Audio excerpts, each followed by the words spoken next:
राजस्थान की छात्र राजनीति में अब एक बड़ा मोड़ आया है। जब एक ओर था आरपीएससी का अड़ियल रवैया, वहीं दूसरी ओर थी छात्रों की अडिग एकता। और उस एकता की कमान संभाली छात्र नेता मनोज मीणा ने। 9 दिन का धरना, 7 दिन की भूख हड़ताल और आखिरकार आरपीएससी को झुकना पड़ा। आज हम बात कर रहे हैं एक ऐसी ही जीत की जो सिर्फ परीक्षा की नहीं बल्कि जन आवाज और लोकतंत्र की है। मामला था फर्स्ट ग्रेड शिक्षक भर्ती परीक्षा का, जिसकी तारीखें यूजीसी नेट परीक्षा से टकरा रही थी। हजारों छात्रों के भविष्य पर संकट मंडरा रहा था। इसी मुद्दे को लेकर छात्र नेता मनोज मीणा ने मोर्चा संभाला। मनोज मीणा का कहना था कि हमने सरकार से सिर्फ एक ही बात कही, 2 बड़ी परीक्षाओं को एक ही दिन लेना लाखों छात्रों के साथ अन्याय होगा। मनोज मीणा और साथियों ने सिर्फ सड़कों पर संघर्ष नहीं किया, बल्कि इसे राजस्थान हाई कोर्ट और सुप्रीम कोर्ट तक ले जाकर कानूनी मोर्चे पर लड़ाई भी लड़ी। वहीं दूसरी ओर आरपीएससी ने इस आंदोलन को फर्जी बताकर दबाने का भरसक प्रयास किया। लेकिन 23 जून को राजस्थान लोक सेवा आयोग को झुकना पड़ा। उन्होंने वे सभी परीक्षाएं पोस्टपोन कर दी जो यूजीसी और नेट से क्लेश कर रही थी। यह सीधा सीधा आंदोलन की जीत थी और उस नेतृत्व की जीत थी जो मैदान में डटा रहा। इस आंदोलन ने एक बार फिर साबित कर दिया कि छात्र सिर्फ कक्षा में नहीं, सड़कों पर भी बदलाव लिख सकते हैं। मनोज मीणा ने यह दिखा दिया कि छात्र नेता सिर्फ नारे नहीं लगाते, जरूरत पड़ी तो पूरी व्यवस्था को झुका सकते हैं। राजस्थान जैसे राज्य में जहां सरकारी नौकरी युवाओं की सबसे बड़ी उम्मीद होती है, ऐसे फैसले लेते वक्त प्रशासन को छात्रों की जरूरतों और उनकी आवाज का ध्यान रखना होगा। यह जीत सिर्फ तारीख की नहीं बल्कि एक सोच की जीत है जो कहती है हम जागरूक हैं, संगठित हैं और तैयार हैं। आंदोलन की सफलता पर मनोज मीणा कहते हैं कि यह संघर्ष हजारों छात्रों का था।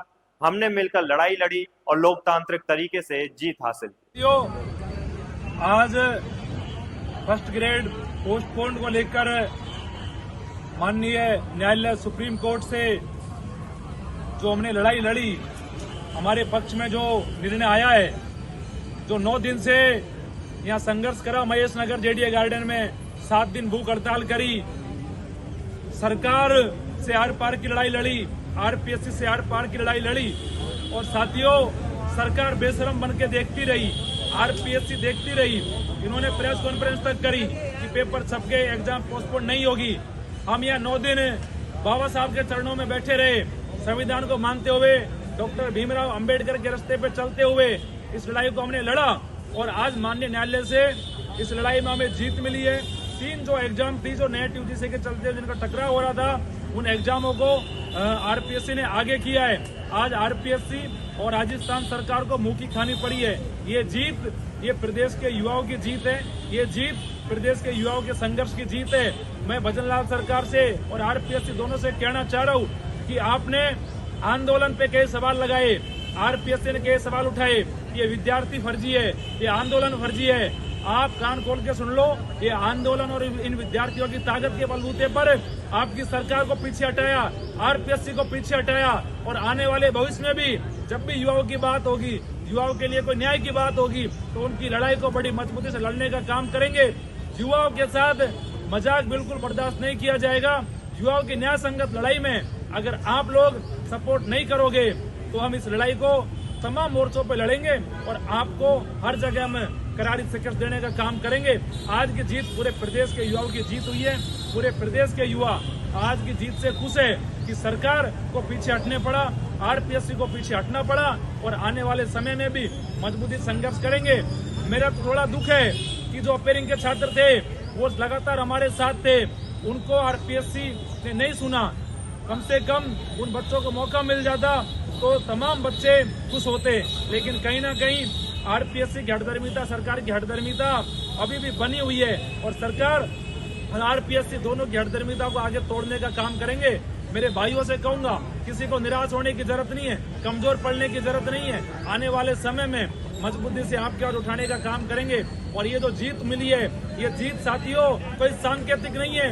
ये जीत उस दौर में मिली जब सारी सरकार खिलाफ थी। ये जीत उस दौर में मिली जब आरपीएससी के सारे अधिकारी खिलाफ थे।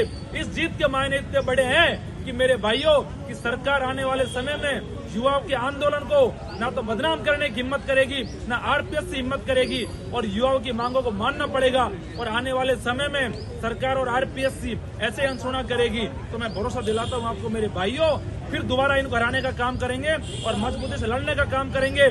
जिस प्रकार से हराया है आगे भी हराएंगे। और सरकार और आरपीएससी इस बात को इतिहास में याद रखे कि ये आपकी करारी हार है और आपको आज मुंह खानी पड़ी है। आज प्रदेश के युवाओं की जीत हुई है। ये आने वाले समय में आपको सबक लेने की जरूरत है। अगर आप सबक नहीं लेते हो तो बार बार आपको करारी हार मिलेगी और प्रदेश का युवा अपने हक अधिकार की लड़ाई को आने वाले भविष्य में और मजबूती से लड़ेगा। इंकलाब जिंदाबाद, इंकलाब जिंदाबाद, लड़ेंगे, जीतेंगे, लड़ेंगे, जीतेंगे, लड़ेंगे, जीतेंगे। तो दोस्तों, ये कहानी है एक छात्र नेता की जिद की, एक जन आंदोलन की जीत की और प्रशासन को सुनने पर मजबूर कर देने वाले जन संगठन की ताकत थी। क्या आप भी मानते हैं कि छात्र एकजुट हो तो बदलाव मुमकिन है? तो नीचे कमेंट में लिखें छात्र शक्ति जिंदाबाद। वीडियो अच्छा लगा हो तो लाइक करें, शेयर करें और चैनल को सब्सक्राइब करें।